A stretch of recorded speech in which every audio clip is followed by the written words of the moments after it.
Pakistani drama industry की सबसे हसीन अदाकारा शादी के बंधन में बंधने जा रही हैं। शादी कब होगी, दुल्हा मियां करते क्या हैं, सब मालूमात सामने आ चुकी हैं। वैसे तो उष्ना शाह की शादी की चैमगोइयां गुज़श्ता 2 माह से सामने आ रही हैं।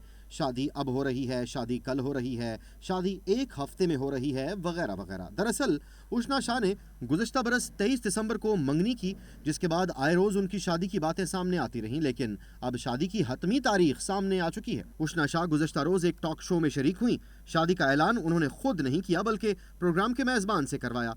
उन्होंने उष्ना शाह को मुबारकबाद दी और कहा कि उष्ना शाह और हमजा अमीन अगले 10 दिनों में शादी करने वाले हैं और शादी की तैयारियां जोरों शोर से चल रही हैं। और दूसरी तरफ एक मशहूर डिजाइनर ने इंस्टाग्राम पर एक वीडियो भी शेयर कर रखी है, जिसमें उष्ना शाह अपने अरूसी जोड़े को देखकर काफी जज्बाती नजर आ रही हैं। उष्ना शाह पाकिस्तान के मशहूर गोल्फर हमजा अमीन से शादी करने जा रही हैं। हमजा अमीन पाकिस्तान के पहले गोल्फर हैं जिन्होंने आलमी tournament one Asia golf tour के लिए क्वालिफाई किया था।